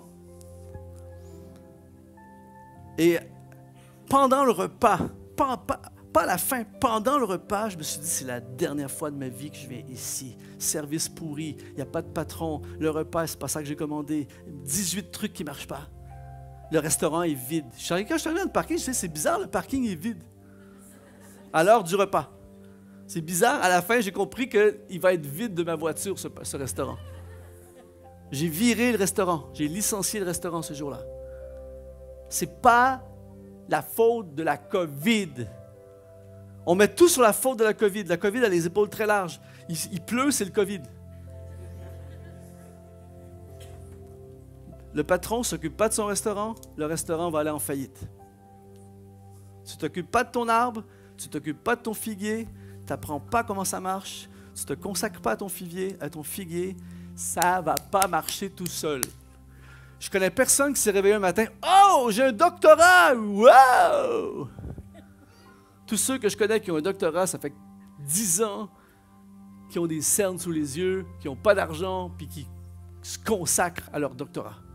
Ils s'occupent de leur figuier. Par contre, quand tu deviens médecin, par exemple, après, et que tu as ton premier chèque de paye, tu te dis, le figuier donne des fruits. Que ce soit les gens que Dieu place sous ta charge, que ce soit ton ministère, que ce soit ta carrière, que ce soit ton business, que ce soit ton ministère dans l'Église, peu importe, celui qui soigne un figuier en mangera le fruit. Celui qui cultive son champ sera rassasié de pain. Ce soir, ose tenter de planter un grand arbre. Je plante un grand arbre et cet arbre va prendre soin de toute ma vie. Église de Beaudour, vous avez un arbre magnifique. Cet arbre est magnifique. Le pasteur est fier de son arbre. Et on est tous appelés à contribuer à cet arbre. Mais mes amis, je vous le dis ce soir avec un cœur rempli d'amour et de passion en ce moment. Cet arbre peut être tellement plus grand. On ne peut pas, là c'est que l'Esprit de Dieu parle à quelqu'un ce soir, on ne peut pas juste être béni entre nous. On ne peut pas, la bénédiction qui est ici doit être partagée. Il y a d'autres gens qui doivent entendre. Il y a plein de gens qui doivent entendre. Il faut élargir l'espace. Tentez un grand arbre. Vous avez un arbre, il n'y a pas de souci, il y a un arbre. Et ça pourrait être un arbre qui a juste eu une croissance et ce serait un arbre magnifique déjà. On plante un séquoia spirituel. Que Dieu vous donne une vision. Et cet arbre a plein de branches. Vous êtes les branches de l'arbre. Ça ici, c'est une branche de l'arbre. La branche louange. Faites un chef-d'œuvre. C'est super ce que vous faites. Faites un chef-d'œuvre. Occupez-vous de la vache. Prenez pas juste cette section-là, ne mettez pas ça sur YouTube, là, occupez-vous de la vache. Prenez le message au complet. C'est votre branche. Je ne peux pas m'en occuper à votre place. Je peux arriver, passer 2 heures avec vous, donner des conseils, des idées, tout ça, passer même un week-end, tout ça, mais je ne peux pas m'occuper de la branche de cet arbre. Je ne peux pas m'occuper de l'accueil, je ne peux pas m'occuper des repas, je ne peux pas m'occuper de la construction. Chaque personne est une branche de l'arbre. Et la bonne nouvelle, c'est qu'il y a des gens dans cette salle qui vont devenir une branche. Vous n'êtes pas encore, mais Dieu vous a amené ici ce soir pour vous dire « Je te veux dans cet arbre ».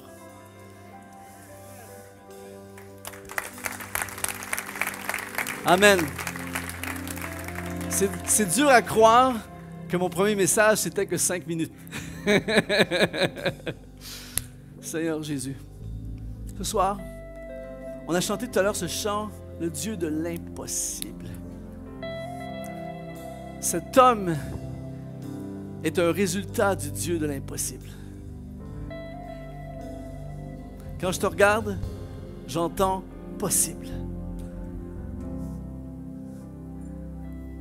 Tu es le fruit du Dieu de l'impossible.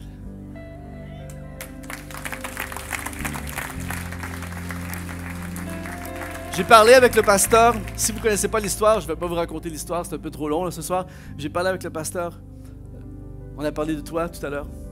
Et je crois, je veux le dire publiquement pour activer quelque chose dans le monde spirituel. Je crois, tu sais, quand Lazare est mort et qu'on est allé voir Jésus, Lazare, mon frère, est mort. Et Jésus a dit, cette maladie n'est pas à la mort, elle est pour la gloire de Dieu.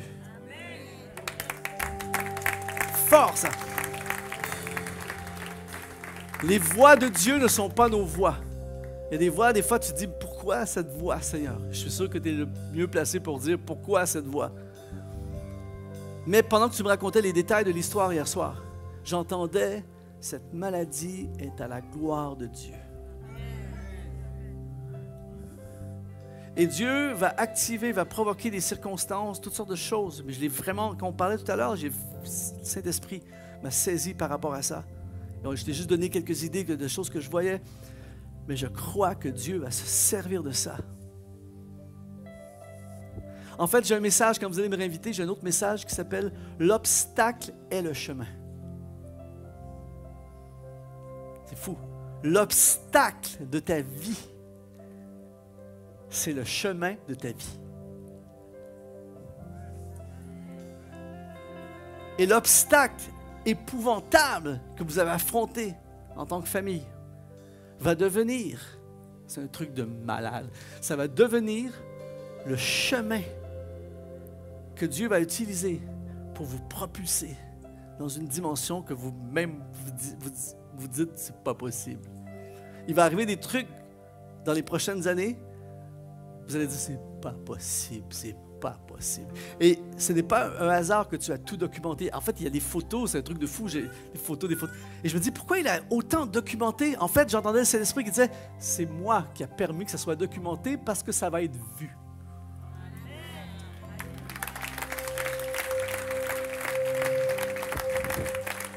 Et il y a plein de gens, j'ai dit à quelqu'un avant de venir ici, je m'en vais en Belgique. Ah oui, tu vas où? Tu vas à Beaudour. Où?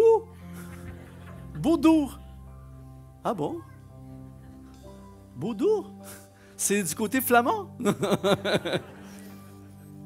Beaudour sera connu.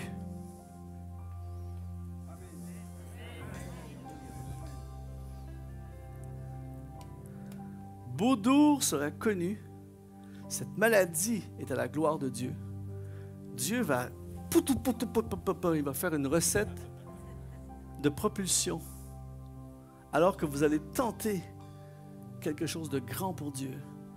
Cette histoire n'a pas fini d'être racontée, je vous assure, ça va être un truc de fou. J'espère que je suis enregistré en ce moment. Vous diffuserez la vidéo à un moment donné. Ce soir,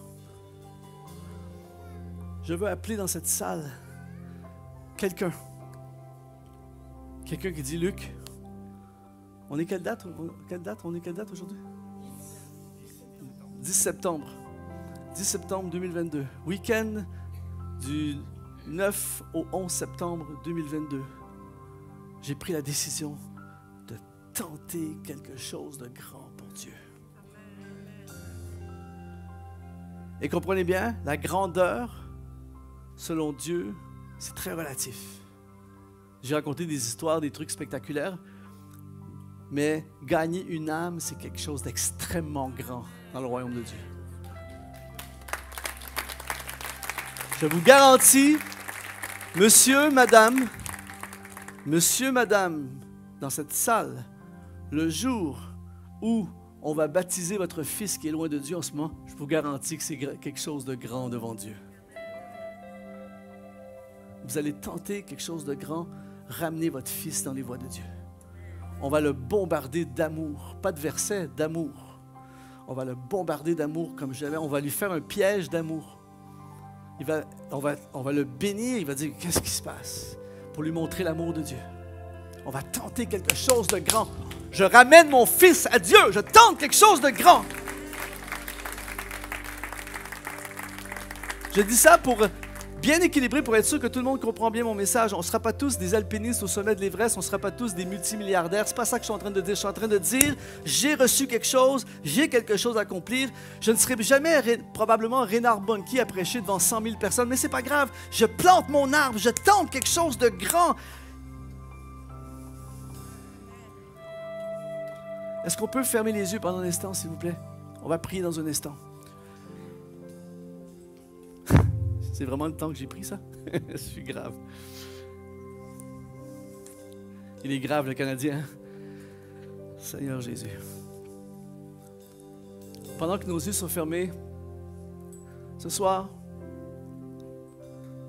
sérieux, je suis vraiment sérieux quand je dis ça, il suffit que juste une seule personne, et je suis heureux, une seule personne qui dise oui, je veux le faire, et ça me suffit.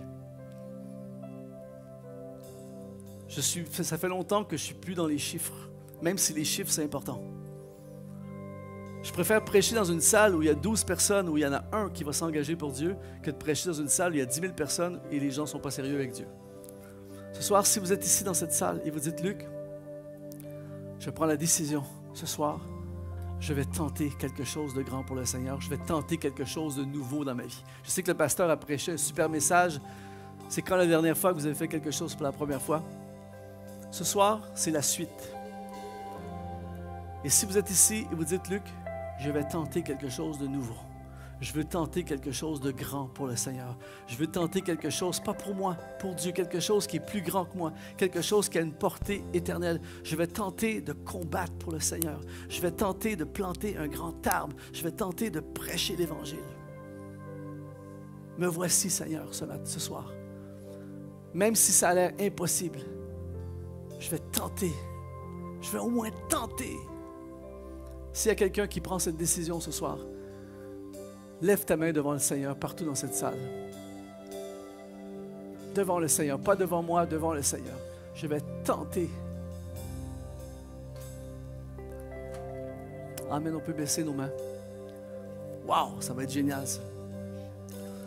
Avant qu'on chante ce chant, je vais lancer une dernière invitation. Si vous êtes ici dans cette salle et que vous dites, Luc, j'ai besoin de Dieu dans ma vie.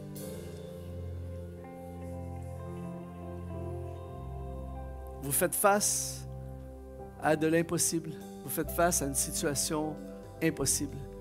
Vous êtes au bout du rouleau, au bout de vos efforts, au bout de vos ressources. Dieu intervient quand on est à la limite. Quand je suis plus capable, c'est là qu'il prend le relais. Et j'aimerais dire à quelqu'un ce soir, c'est très fort dans mon cœur de te dire, Dieu veut t'aider. Et Dieu va t'aider. Il peut te sortir d'une situation de santé, une situation familiale, une situation financière, une situation compliquée où tu ne vois pas d'issue, pas de solution. Il est le Dieu de l'impossible. J'ai pas le temps ce soir, j'ai déjà pris trop de temps, mais si je pouvais vous raconter plein d'histoires, de choses que j'ai vues, que j'ai vécues personnellement, des détresses, des moments où tu dis là, je suis vraiment, là, cette fois-ci, c'est la fois où je m'en sortirai pas. Et tout à coup, pam, pam, pam, des miracles, des choses incroyables. Dieu est avec nous. Dieu est fidèle. Le nombre de fois où je n'ai pas été fidèle, il a été fidèle quand même. Il m'aime, il a un plan, il a des solutions, il a la puissance. Alors si vous êtes ici ce soir et vous dites, Luc, je suis au bout de moi-même, j'ai besoin de Dieu dans ma vie, que vous soyez ici pour la première fois ou que vous soyez ici depuis des années, vous dites, j'ai besoin d'une intervention de Dieu, j'ai besoin de Dieu, je veux Dieu dans ma vie. Lève ta main, pas devant moi, encore une fois, c'est devant lui que tu lèves. Lève ta main, on va prier pour toi dans un instant. Est-ce qu'il y a quelqu'un qui dit, j'ai besoin Dieu vous bénisse. J'ai besoin de Dieu, je le veux dans ma vie. Je crie à lui ce soir, il faut que quelque chose arrive. Seigneur, tu vois ces personnes, tu vois ces cœurs. Alléluia, on va se lever ensemble. On va chanter ce chant magnifique. Il est le Dieu de l'impossible. En fait, on ne va pas chanter ce chant, on va déclarer. Et après avoir déclaré ce chant comme une promesse de Dieu, on va prier ensemble. Après ça, je vais vous laisser parce que demain, on revient. Alors, je ne veux pas vous garder trop tard. Mais j'aimerais qu'on puisse le chanter, le proclamer, le confesser, le dire. Tu es le Dieu de l'impossible. Quelqu'un dit Amen ce soir. Alléluia! Oh!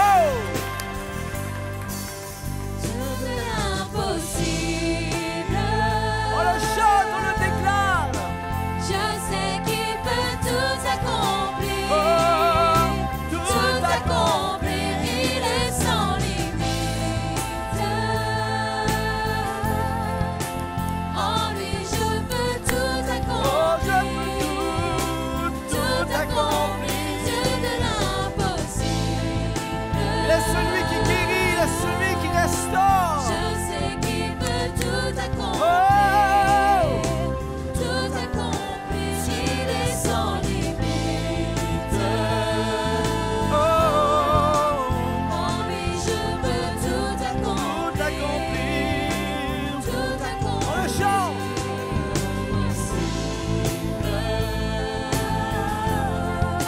Je sais qu'il peut tout accomplir. Il peut tout accomplir. Il est sans limite.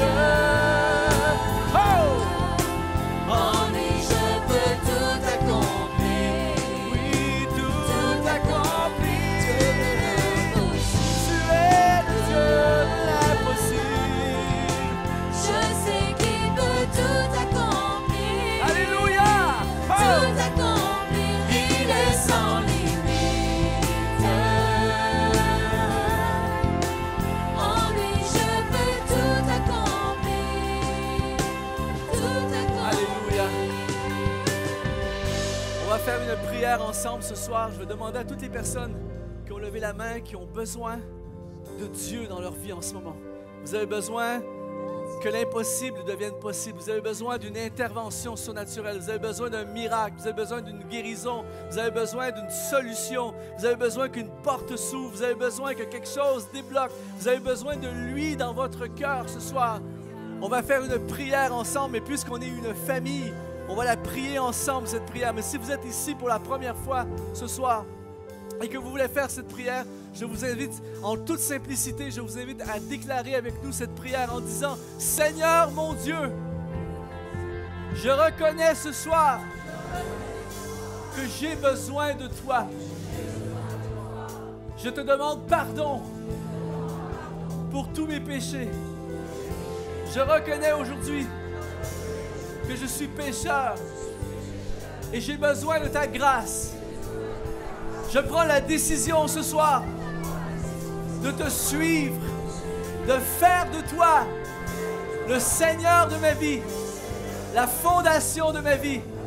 Je prends la décision aujourd'hui de te suivre, de vivre pour toi, de marcher avec toi, de te donner ma vie.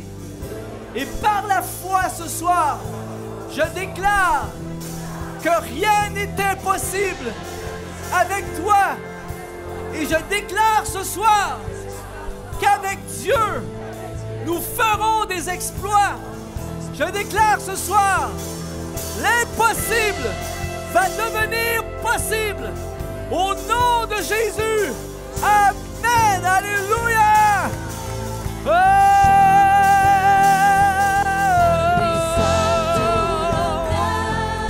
Puissance et force, louange et gloire à jamais. À toi tout l'honneur. Puissance et force, louange et gloire à jamais.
Seigneur Jésus.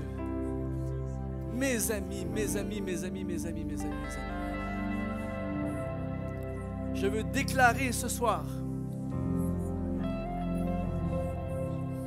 l'onction de croissance. J'appelle sur cette maison l'onction de croissance.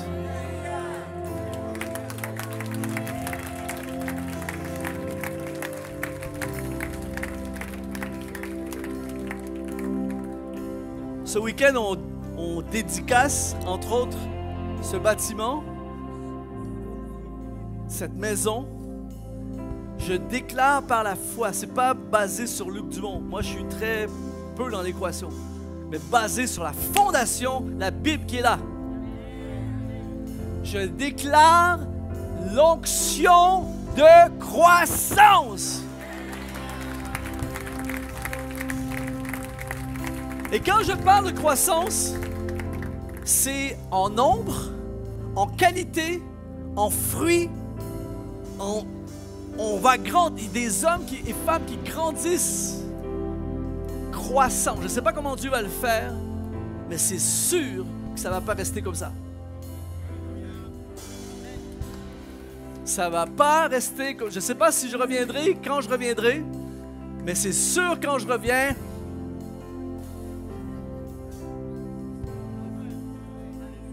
L'onction de croissance.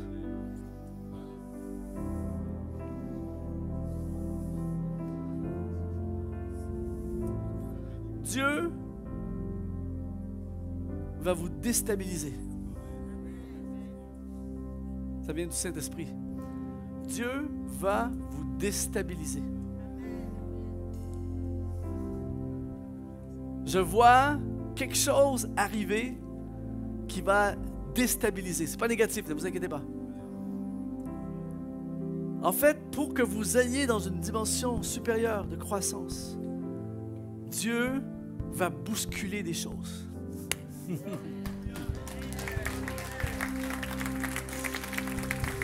Et ce que je suis en train de dire, c'est pas dans mes notes, j'avais pas prévu ça du tout.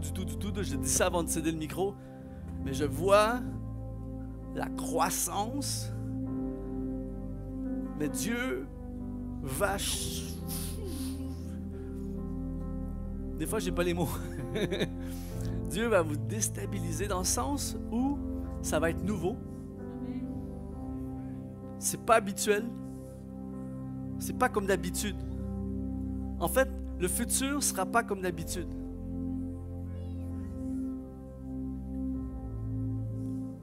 Quand j'ai dit, il y a 5 ans, en fait, quand le Saint-Esprit a dit il y a 5 ans, ce que je dis, ça a plus ou moins de poids, mais ce que le Saint-Esprit dit, ça a vraiment du poids. Ce qui a été dit par le Saint-Esprit il y a 5 ans, beaucoup des visages nouveaux, mais ça va être vraiment nouveau.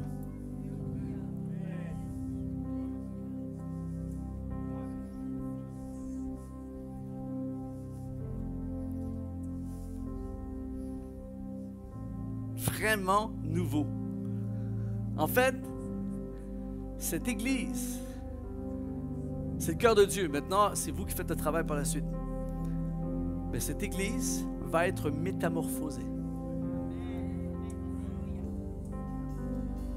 De l'intérieur et de l'extérieur. Métamorpho en grec. Métamorphose. Il y a des choses, vous allez voir dans cette Église, des choses prendre place que vous n'avez pas vues avant.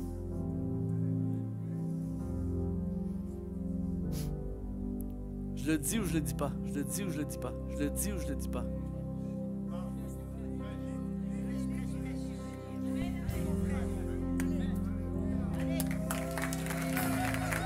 Oh la baba chata baba baba baba. Je vois une chorale. Je vois une chorale. Je dis pas qu'il y a une chorale à toutes les semaines. Je vois une chorale, mais c'est pas une chorale invitée. C'est votre chorale. Et c'est la première fois de ma vie que je dis un truc comme ça dans une église. Donc c'est pas un truc que je vois une chorale. C'est bizarre. Et quand je vois la chorale, je vois les nations. J'ai eu une vision comme ça une fois au début de mon ministère. Je me suis vu chanter devant les nations. Comment tu peux chanter devant les nations? Je me suis retrouvé quelques années plus tard en train de chanter dans un théâtre à Broadway, à New York. Et New York, tu as les nations dans une ville. Et je regardais la foule devant moi, j'avais les nations. J'avais toutes sortes de... Je vois une chorale. Moi, en ce moment, je n'ai pas de scénario, là. Je dis ce que... En fait, c'est un téléchargement. Je suis en train de libérer le télé... Je vois une chorale et je vois les nations.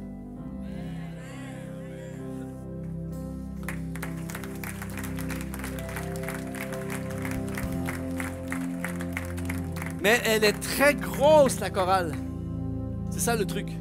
C'est une grande chorale. C'est pas 8 personnes. C'est une grande chorale. Et en général, la chorale est proportionnelle à la foule. J'ai jamais vu une salle, j'ai jamais vu 100 personnes sur une estrade avec une chorale, puis 83 personnes dans la salle.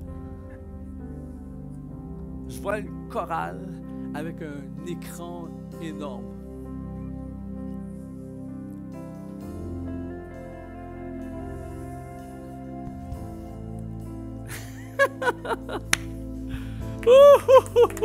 Seigneur Jésus. Pasteur, je suis dispatché. Moi, je vais ici. J'ai aucun programme personnel dans tout. Je fais simplement libérer ce que je vois. Rappelez-vous une chose. Avec Dieu, un jour est comme 1000 ans et 1000 ans est comme un jour. Des fois, il dit des choses, ça ne veut pas dire que ça va arriver la semaine prochaine. En fait, je termine vraiment avec ceci. Ce que je vois dans l'esprit en ce moment. Encore une fois, c'est la première fois que je dis un truc comme ça. C'est la première fois que j'utilise cette image-là. Je vois Corneille dans le Nouveau Testament. Pas Corneille, je vois l'apôtre Pierre dans le Nouveau Testament qui est couché, qui attend qu'on lui prépare le repas. Et pendant qu'il est couché, il fait un genre de rêve, vision, il voit des animaux impurs, il voit des reptiles, il voit toutes sortes de choses comme ça. Et en fait, le Seigneur lui dit « tue et mange ». Il faut savoir que les Juifs ne mangeaient pas ce genre de nourriture. Donc, il ne comprend pas du tout. Dieu dit, ne vois plus ce qui est impur comme pur. Tue et mange. Et en fait, il y a un message au complet là-dessus. C'est un message, Dieu envoie un message à Pierre sur un changement de paradigme. Parce qu'aussitôt qu'il se réveille, ça frappe à la porte et c'est des non-juifs qui frappent à la porte pour dire, viens, il y a un gars qui s'appelle Corneille, il veut entendre parler de l'Évangile. Et là, lui, habituellement, Pierre pensait que l'Évangile, c'était que pour les Juifs. Il ne comprend pas du tout ce qui se passe, mais il décide d'obéir à Dieu et non à ce qu'il pense. Donc, il se retrouve chez Corneille, il prie et l'Esprit touche profondément. Et là, ça a changé complètement l'Église. En fait, ils sont entrés dans une nouvelle dimension parce qu'ils ont fait quelque chose qu'ils ne faisaient pas avant. Ils se sont ouverts à quelque chose auquel ils n'étaient pas ouverts avant et ça a ouvert l'expansion.